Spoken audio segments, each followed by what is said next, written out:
Fala galera, tudo bem? Estamos aqui com um vídeo novo. Vou pedir desculpa para vocês aí porque tem um barulho de serra aqui, né? Mas não adianta, meu bairro é super barulhento, não adianta eu ficar esperando. Eu resolvi fazer esse vídeo logo de uma vez, tá? Porque esse conteúdo é muito interessante, já venho algumas semanas pensando nele, tá bom? E ele diz respeito à qualidade dos nossos estudos.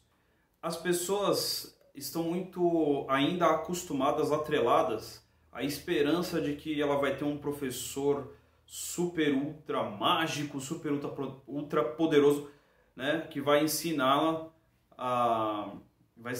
né, ensinar as pessoas a como aprender inglês, ou um método mágico, um método das séries, um método dos filmes, das músicas. Mas tem alguns vícios que os alunos têm praticado, né, ao longo desses 5 anos da escola aqui, que eu acho que são um pouco preocupantes. Isso tem a ver muito com a nossa, primeiro, falta de consciência de como a gente se aprende e estuda melhor, né? Com a falta dessa cultura do autodidatismo, de você aprender e entender quais são as formas de você estudar e aprender melhor, tem a ver com tudo isso. E depois de muito tempo observando que isso atrapalha as pessoas e elas nem têm consciência, eu resolvi fazer esse vídeo e abrir essas ideias aqui para vocês. De repente você faça essas coisas e não tem nem noção de que isso pode estar te atrapalhando, além de estar atrapalhando o trabalho do seu professor, né? Isso eu estou pensando, obviamente, em alunos que fazem aula particular, porque não vão achando vocês que só pelo fato da pessoa fazer aula particular, ela está salva de alguns desses vícios. É que ela nem percebe, né? O professor de escolas tradicionais nem percebe que o aluno faz isso. Então eu trouxe pelo menos aqui 3 tópicos para vocês que podem modificar a sua produtividade na hora de estudar e pode inclusive até alterar o seu padrão mental mesmo, né? A gente fala muito hoje de mindset, vai alterar o seu padrão mental e você vai perceber que você vai render muito mais, vai ganhar mais confiança na hora de falar, tá? Eu não esqueça que eu estou partindo do princípio que você estuda inglês para se comunicar com as pessoas, para interagir com as pessoas no mundo real, né? Então, se você comete alguns desses erros, né, desses vícios inconscientes, pode ser que você desperte agora e passe para um próximo nível, né? Não fique nesse conforto, porque nada mais são do que muletas que a gente usa para a gente se sentir mais confortável para falar. Vamos lá? Eu fiz aqui as minhas anotações, né? O primeiro vício que eu tenho percebido é traduzir perguntas que o professor faz. Então, por exemplo, né, se eu faço uma pergunta para você bem básica, como How are you? Né, e você está lá no beginner, você ainda é um estudante iniciante, né, um beginner, um starter, você fala assim, você perguntou como é que eu tô, né, professor? Tudo bem, eu perdoo, né? E aí a pessoa responde, I'm great, I'm not bad, I'm good. E assim vai. Ótimo. Só que se você já tem um tempo de estudos, e eu estou me referindo a essas pessoas que já têm um tempo de estudo, se você já tem um tempo de estudo, eu faço perguntas mais complexas, como por exemplo, né? Have you ever been to the United States? E você me pergunta, você perguntou se eu já estive nos Estados Unidos, é preocupante, é preocupante.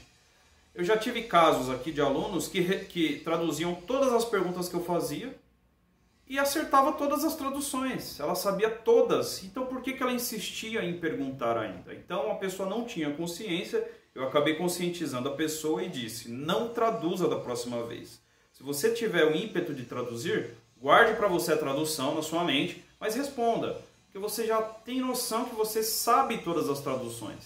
Porque na vida real não é isso que vai acontecer, você vai estar lá nos Estados Unidos ou na Turquia, com alguém falando inglês, e vai traduzir a pergunta da pessoa. Então, em primeiro lugar, é uma questão de trabalhar a confiança. E a consciência, a confiança e a realidade. Na realidade, você não vai poder perguntar para a pessoa se a tradução do que você perguntou é aquilo.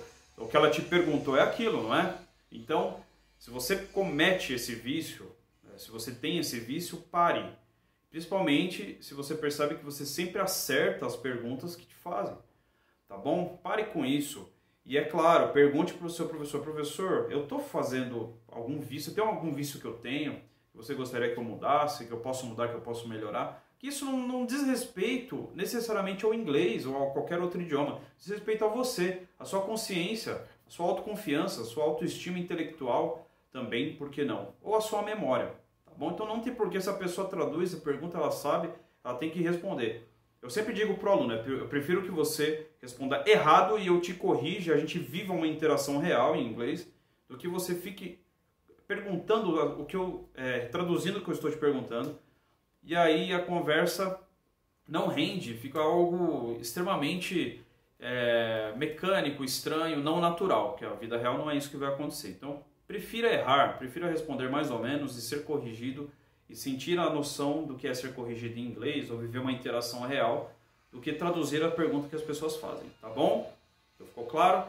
Isso aí, gente. Vai deixando o seu like aí, por favor, se você já está gostando desse conteúdo, se ele é útil para você, fez você abrir sua mente. Deixe o seu like e clique aqui para se inscrever no meu canal, para dar uma força aqui para que o canal cresça e eu possa trazer muito mais material que eu coleto aqui da minha escola particular, de casos reais, necessidades, né, que as pessoas têm ao vir procurar o inglês, tá? Agradeço muito e, é claro, deixe sua sugestão, seu comentário sobre esse conteúdo, o que você precisar, é só mandar aqui para mim, tá bom? Então vamos lá, a segunda parte aqui é responder com a entonação de pergunta, tá?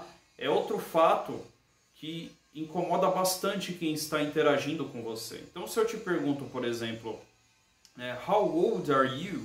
Quantos anos você tem? Você fala assim, I'm 30, I'm 20, where are you from? I'm from Brazil. Entende? I'm from Brazil, I'm 30 years old, que seja. Então não responda com entonação de pergunta. Aí você vai querer justificar, falar assim, mas Dudu, se você é aluno, você vai falar, mas eu estou em dúvida, é por isso que eu estou respondendo com entonação de pergunta.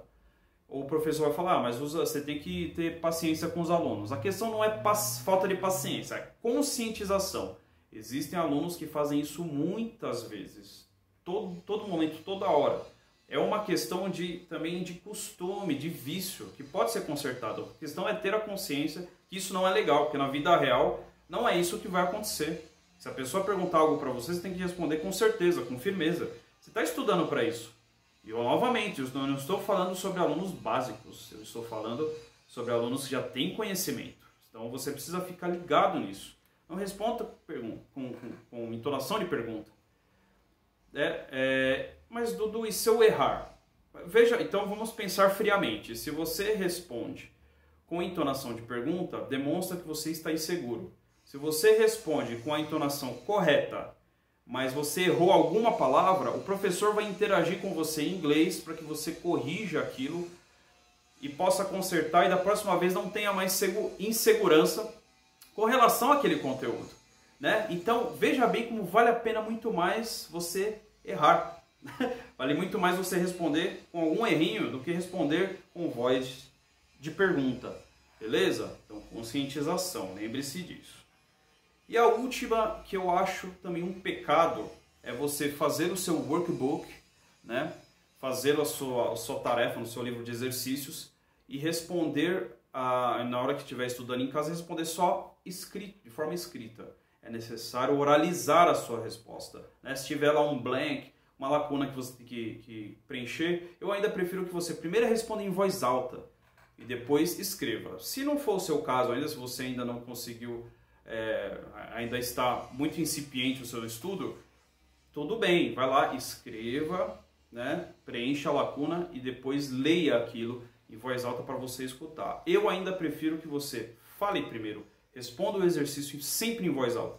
Tudo que você for estudar em inglês, oralize, coloque para fora, transforme em voz. É para isso que você está aprendendo inglês, tá bom?